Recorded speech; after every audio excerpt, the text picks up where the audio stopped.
There is a specific kind of knowing the INFJ carries that has no logical source, not a hunch, not an educated guess. A complete, quiet certainty that arrives before the evidence does, and turns out, with a consistency that eventually becomes impossible to dismiss, to be accurate. I want to start with something most people would find uncomfortable to say publicly. I think the INFJ subconscious mind is doing something that most people's minds are not doing.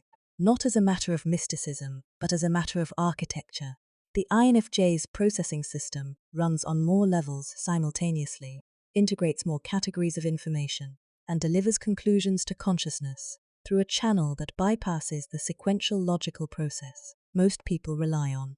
The result is a person who knows things they cannot explain knowing, who sees outcomes before the evidence assembles, who has been right often enough, across enough domains, that eventually the only intellectually honest response is to take the capacity seriously, rather than apologizing for it. Here is what I find genuinely interesting about this. The INFJ almost always underestimates what their subconscious mind is doing, not because they are unaware of the knowing, they are very aware of it, but because they live in a culture that requires logical accounting of knowledge, and the INFJ cannot produce that accounting for their most reliable form of knowing. So they discount it. They call it intuition, and they say the word in a tone that slightly apologizes for the concept. What they should be calling it is a different cognitive architecture, one that science has been slowly building a vocabulary for. That vocabulary is what this video offers. If this channel keeps giving precise language to things you have only ever had approximate language for, subscribe. That is specifically what we are here to do. Let's get into it. 1. What the subconscious is actually doing while the conscious mind is occupied. The word subconscious gets used loosely enough that it has lost most of its precision. In popular culture, it suggests something murky, repressed memories, dream symbolism, the general territory of things you are not fully aware of. What I mean by it here is something more specific and more mechanical. The subconscious, as I am using it in this video, refers to the cognitive processing that occurs below the threshold of conscious awareness. The operations your brain is running continuously, in parallel with everything your conscious attention is directed at, that you have no direct access to, but whose outputs surface into consciousness as feelings, impulses, impressions, and the specific quality of knowing that the INFJ experiences as precognitive certainty. Research in cognitive neuroscience has established that the vast majority of the brain's processing activity is non-conscious.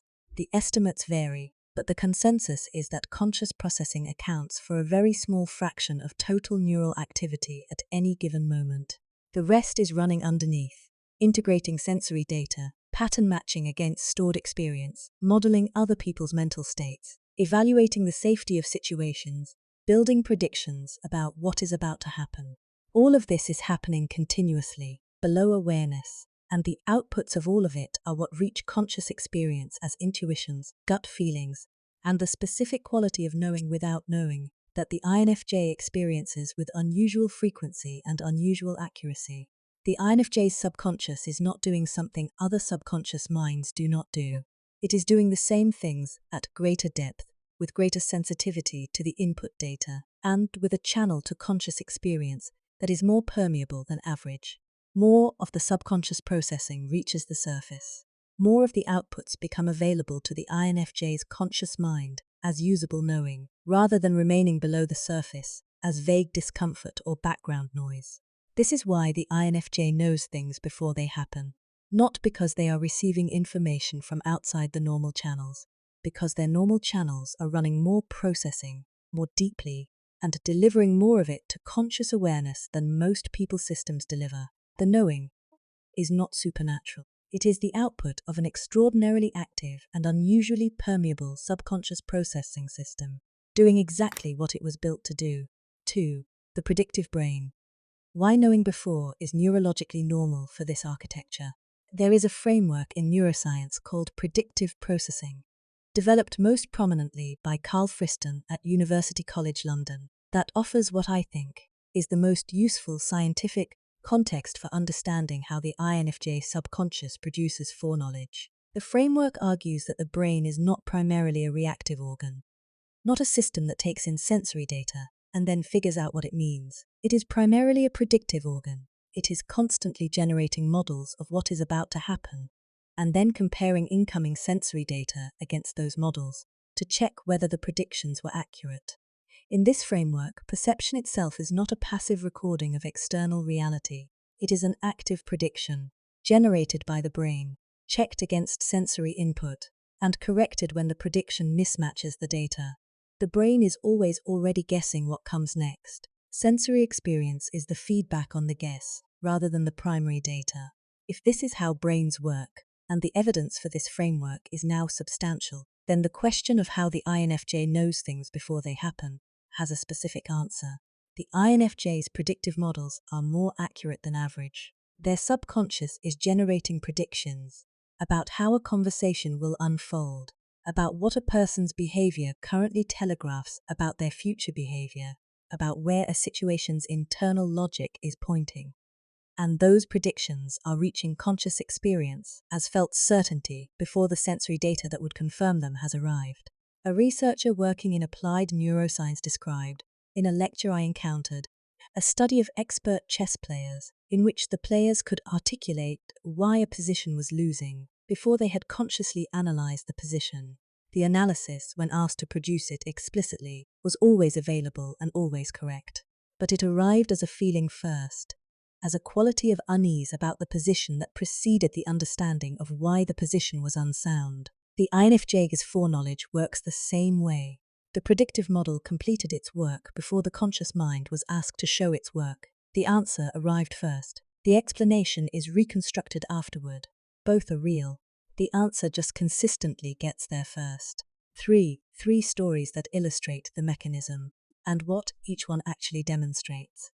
I want to ground this in specific cases, rather than keeping it at the level of framework, because the framework only becomes useful when you can see what it looks like in actual experience. The first is a woman, an INFJ in her mid-30s, who described knowing, with complete certainty, on the day she signed the contract for a job that looked ideal on every external measure, that she would leave within 18 months.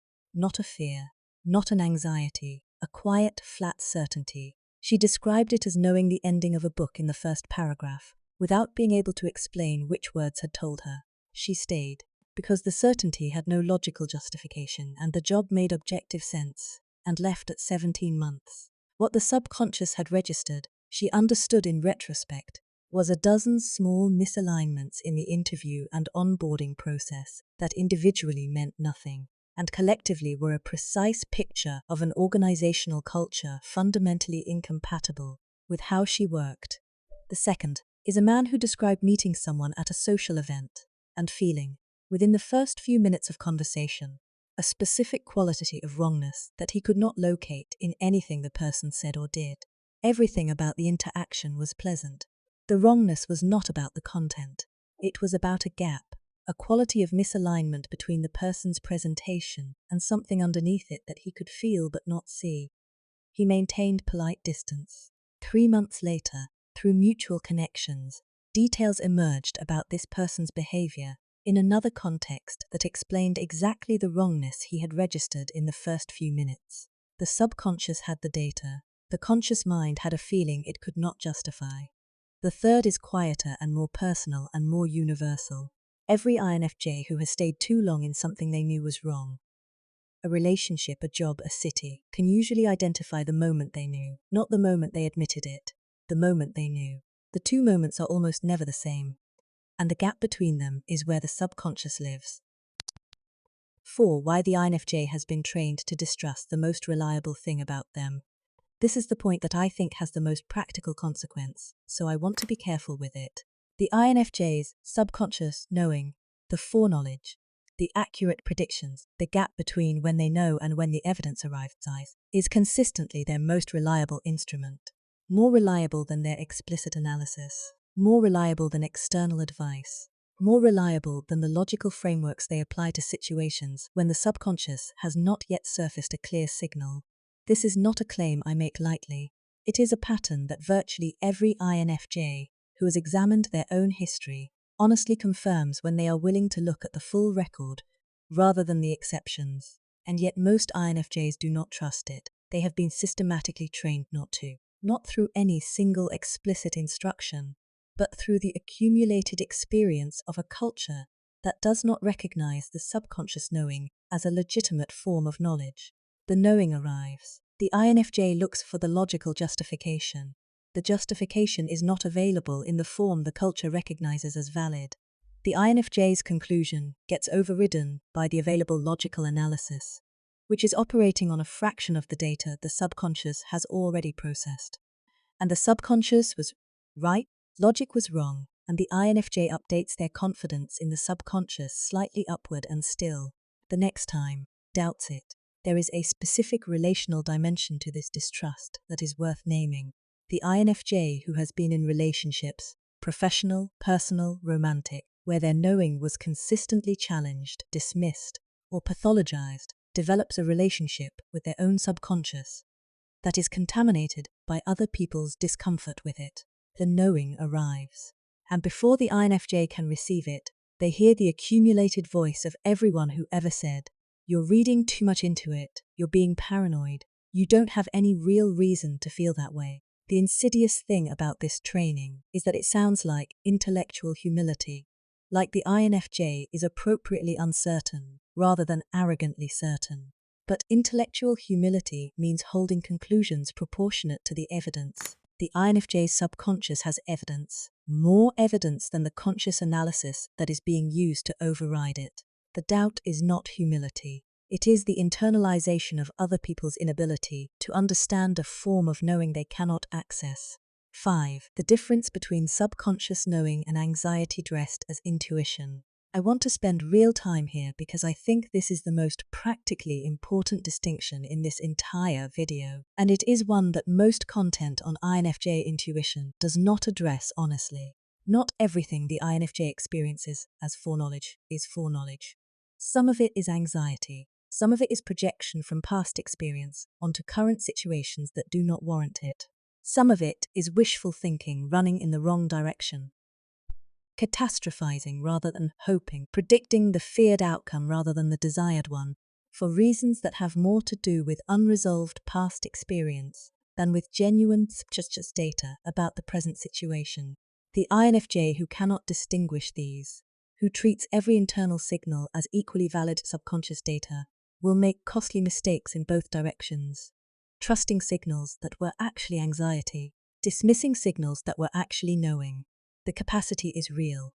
The calibration of the capacity requires something that is neither blind trust nor systematic dismissal. The distinction between genuine subconscious knowing and anxiety masquerading as intuition has a felt quality to it that the INFJ can learn to identify with practice. Genuine subconscious knowing tends to arrive quietly, without urgency, with a quality of simple fact rather than alarm. It does not increase in intensity when challenged. It does not produce a need to convince anyone else of it.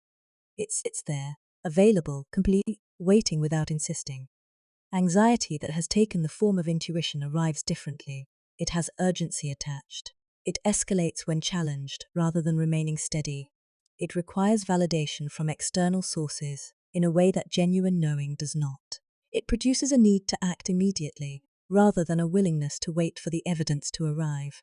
And it tends to point consistently toward whatever the INFJ most fears, which is a useful diagnostic, because genuine subconscious knowing has no preference for what it finds. It simply reports what the processing produced. When the knowing consistently produces the feared outcome rather than an accurate assessment of the actual probability distribution, that consistency is information about the source of the signal. 6. What the INFJ subconscious processes that others miss entirely. I want to be specific about the categories of information the INFJ subconscious is processing that most other subconscious minds either do not register or register at insufficient depth to produce the outputs the INFJ system produces, because understanding what goes in tells you something precise about why what comes out is the quality it is. The first category is micro-behavioral data, the tiny, below-threshold behavioral signals that people produce continuously without awareness. The micro-expression that lasts less than a second. The slight hesitation before a sentence that the speaker is not aware of. The quality of someone's stillness that is different from ordinary stillness. in a way that is not visually obvious, but is physically palpable to someone whose nervous system is calibrated to register it. The INFJ's sensory processing system collects this data at a rate and depth that most systems do not, and the subconscious integrates it without the INFJ consciously deciding to notice it. The second category is pattern deviation, the moment when something does not fit the established pattern of a person or situation, in a way that is too small to name but too significant to ignore. The INFJ's subconscious is running a continuous pattern comparison process against everything it has previously registered about this person, this type of dynamic, this category of situation. When the current data deviates from the established pattern, the subconscious flags it. The INFJ experiences the flag as unease, as the sense that something is off, as a quality of wrongness they cannot locate in any specific observable thing. The third category is the relationship between different channels of information. Most people process what someone says. Some people also process how it is said. The INFJ's subconscious processes what is said, how it is said, what the body is doing while it is said, what the eyes are doing, what the energy of the room is doing, what has been said in previous conversations about related topics, and whether all of these channels are consistent with each other. When they are not consistent, when the channels diverge in ways too subtle to consciously identify, the subconscious produces the signal, and the signal is the knowing, built from data sources most people's systems never aggregated. 7. What to actually do with a capacity most people do not understand. Everything in this video has been building towards something practical. Not just an explanation of a capacity, but an orientation toward it that makes it actually useful, rather than just interesting to think about. The INFJ, who understands their subconscious architecture, has a specific choice in front of them that most people with this capacity never frame clearly enough to make deliberately. The choice is between treating the knowing as a curiosity, an interesting feature of how they are built, occasionally accurate, not fully reliable, something to mention and then override with more conventional analysis, and treating it as a primary instrument that deserves to be developed, calibrated, and trusted at the level its track record warrants. Making the second choice does not mean abandoning critical thinking. It does not mean acting on every internal signal without examination. It means building the practice of documentation that turns a vague felt sense of reliability into a verifiable record, writing down the knowing when it arrives, specifically including the date, the situation, the quality of the signal, and then tracking what the situation actually produced. Over time, this record tells the INFJ two things of enormous practical value: which specific domains their subconscious knowing is most reliable in, and what the felt quality of accurate knowing is, versus the felt quality of anxiety, dressed as intuition. You cannot calibrate an instrument you have never measured. Measurement does not require you to doubt the instrument. It requires you to know it precisely. The second practical shift is giving the knowing more time before overriding it with logic. Not forever, but enough time to ask seriously whether the logical analysis is operating on more information than the subconscious already integrated, or whether it is operating on less, on the visible, nameable, socially acceptable subset of the data, and being treated as superior simply because it can show its work in a form the culture recognizes. The subconscious has been doing the work. The question is not whether to trust it. The question is whether you are finally going to stop apologizing for what it tells you. 7 layers of what is actually happening when the INFJ knows something before it happens. Not mysticism, not coincidence. A specific neurological architecture running more processing, at greater depth, on more categories of information, and delivering more of it to conscious experience than most people's systems deliver. The knowing is real, the mechanism is real, and the work of your development is learning to trust an instrument that the available culture has been teaching you to doubt since the first time you tried to explain how you knew something you had no logical reason to know. Stop apologizing for the knowing. Start documenting it. Start calibrating it. Start treating it with the same seriousness you give to every other form of evidence in your life. It has earned that. Brainy Quiet Mind. Subscribe. Share this with someone who has always known things and spent years pretending not to. One question for the comments. Can you remember the most significant thing your subconscious told you that you did not listen to? And how long did it take before the evidence arrived to confirm what you already knew?